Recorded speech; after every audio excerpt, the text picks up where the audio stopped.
have shown up in that Aquaman 2 post-credit scene, but obviously everything changed. They changed the release order for the movies, so originally Aquaman 2 was meant to come out before the Flash movie, and it wouldn't have made any sense. That's when they filmed the Ben Affleck Batman post-credit scene that Jason Momoa revealed to the world.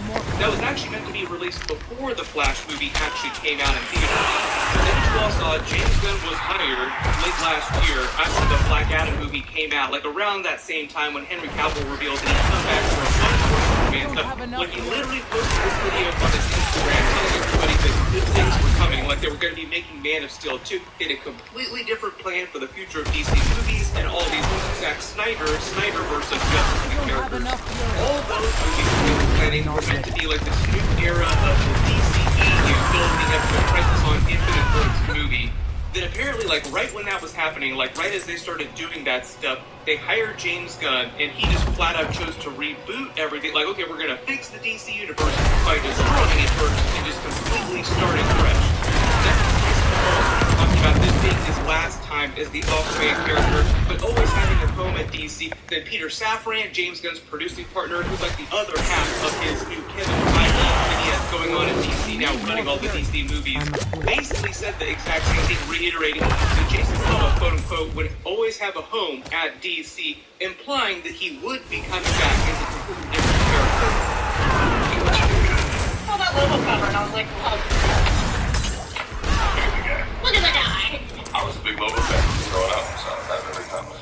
Most people, myself included, just think that that means that he is coming back as a version of Lobo because he's been talking about it so much on the Aquaman 2 press tour. Overall, I was not a huge fan of Aquaman 2. I feel like it's a pretty weak ending for the DCEU and a pretty weak post-credit scene to end on too. Clearly, Warner Brothers was just like, okay, no more editing this movie, like it's fine the way it is, let's just release it, just move on to the next thing, stop worrying about it. Normally, if the studio had kind of given up on the movie and they knew it was going to be their last big DCEU movie, you think that they would have changed something to give it a better bookend at the end of that post-credit scene. That'll probably be my biggest complaint about the movie, is they just kind of let it exist as the way it is now. Like, if they knew it was going to be the final DCEU movie, they should have had some kind of moment honoring everything that came before at the end of the movie. I've done a bunch of other videos about how they changed the Flash movie, like their original plan, what was going on with Henry Cavill. Man, there's like a bunch of stuff that they wound up deleting from that movie. Whereas Aquaman 2 always sounded like it was meant to be a relatively standalone movie with a couple post-credit scenes that were connected to this other Crisis on Infinite Earths movie stuff that they were building up to. The Flash movie itself was originally planned to be a much bigger jumping off point setting up Crisis on Infinite Earths. James Gunn's new 10-year plan for DC, like he announced DC Phase 1, essentially like DC Chapter 1, Gods and Monsters. He didn't announce all the movies that are happening for the next 10 years, just like the first big phase of them the next couple of years. He already said that that's not meant to build up to Crisis on Infinite Earths and like this. He's building up to like his new version of the Justice League movies will be completely different, like a completely different event.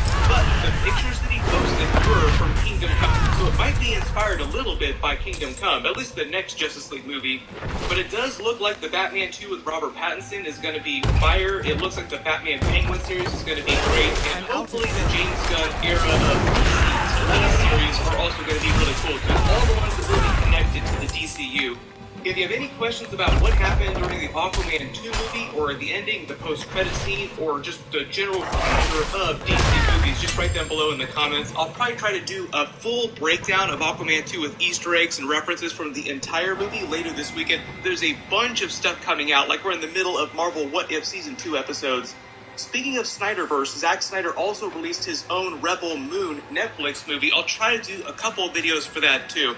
That's basically him trying to cook his...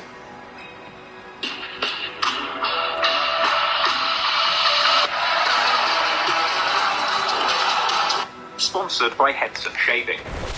Warning.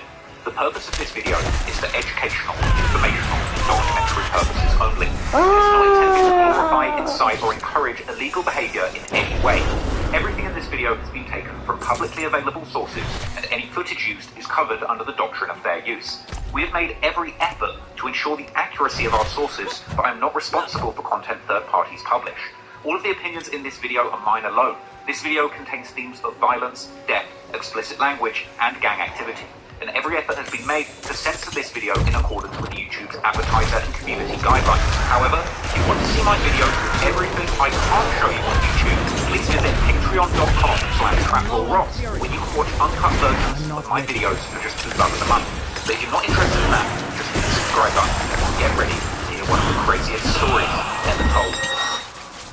Ever since gangster rap first emerged from Los Angeles in the 1980s, fans have been obsessed with the gangsters behind the music, questioning whether the man holding the microphone is a real gangster like they say in their raps, or just an actor playing the role of gangster. When Tupac Shakur made the transition from dancer to gangster rapper, many people questioned the authenticity of his lyrics about the streets.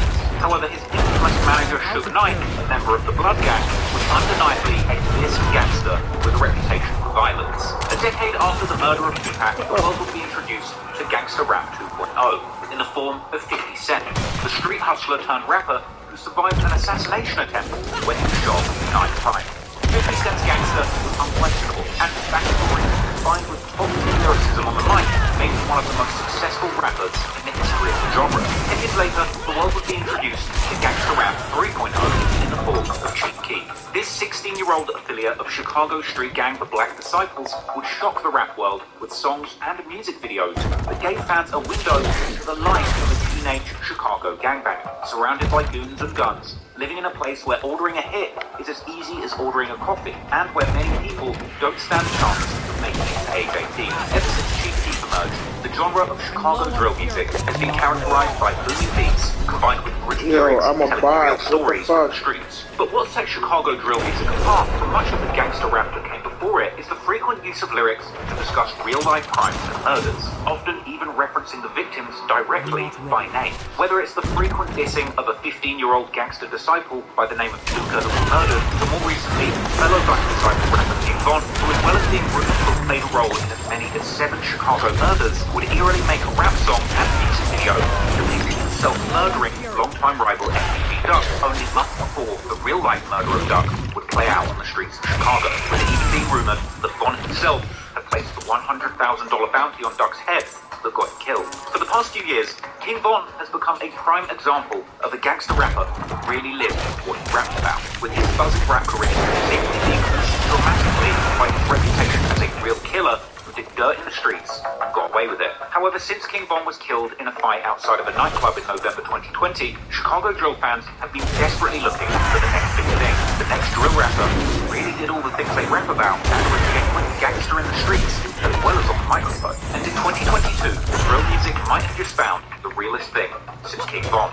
Tay Savage, real name Dwayne Timberlake, is a Chicago gangster with an extensive resume in the streets. So much so that police paperwork even refers to him by his nicknames Badass Tay or Trigger Happy Tay. And other legendary figures in Chicago drill, like Tay 600, would openly confirm the rumors of Tay being a genuine gangster. You know, y'all always asking me about Tay Savage. Is he really like what we heard? To say the least, a lot of cases happen. A lot of real street when he beat you first. He beat Sesame beat him right up. He definitely who y'all think he is. He will be to let y'all know that. Say nothing, he's talking out of turn.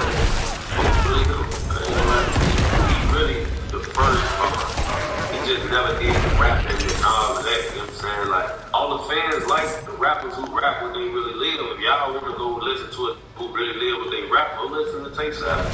Much like King Von, Tay Savage made a name for himself as a gangster long before he started making a name for himself as a rapper.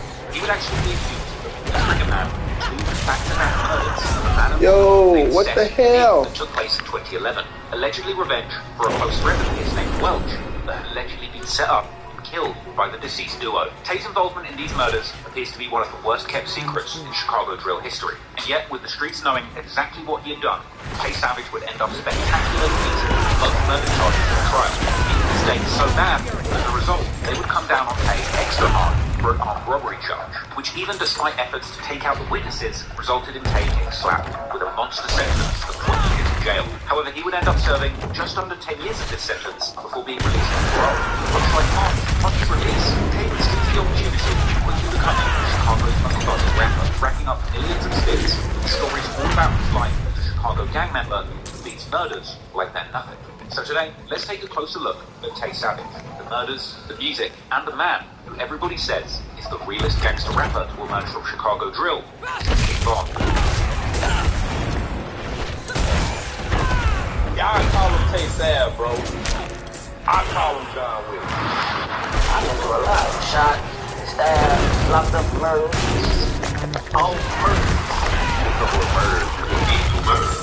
Murdered. How long did you actually do in jail? Like, consecutively? 8 years and 9 months. Locked up with attempts. And I had some attempts before that. I had 2 attempts. I 18 months on that. I'm not robbing. But then you actually ended up getting locked up for like 9 to 10 years off of robbery, right? I was like two 7 murders and a hijack. He said, Steve, right up. He right up. What the fuck? My daughter, This situation with him allegedly killing Blazing Dog Mama.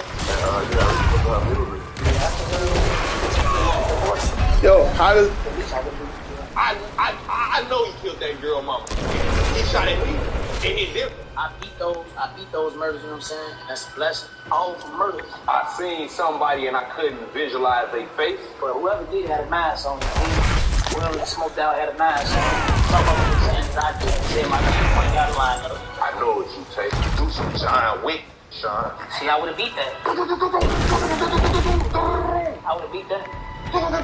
So y'all want to go listen to who really live with they rap, go listen to Tay Side. Only reason I say he's that is because of what I'm saying in my own eyes. I must wait. Yo, why am I dying?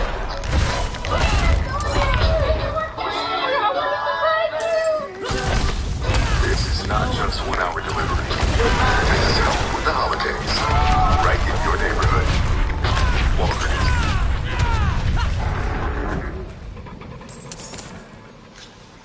How am I dying? Rediscover paradise with Margaritaville at Sea. We're getting away from it all as a quick sail away. The story of Tay Savage and Welch World takes place in an infamous part of Chicago's South Side known as the Low End. The Low End is a name that Chicago locals use for the neighborhoods that are roughly located in and around the Bronzeville district. This is an area that, unlike most of the famous hoods of Chicago, like O-Block, Lamron, Tuckerville, or Jarrow City, exists on the north side of Washington Park and is located much closer to downtown Chicago. The name the Low End derives from both the location in the lower numbered streets of the South Side and the neighborhood loading stations. This loading stations was true particularly in the past, with Bronzeville and the surrounding area were home to some of Chicago's and America's largest social housing projects, such as the Ida B. Wells Homes, Harold L. Ice Homes, Stateway Gardens, and Robert Taylor Homes, which was the largest public housing project in the United States. Many of these projects were built along the State Street, forming the so-called State Street Corridor, a huge aggregation of enormous social housing projects, which included the Harold L. Ice Homes, Robert Taylor Homes, Dearborn Homes, Stateway Gardens, and Hillard Homes. These projects were enormous and ridden with crushing poverty, crime, and violence that reached their peak during the 80s and 90s, when these areas were often referred to in the media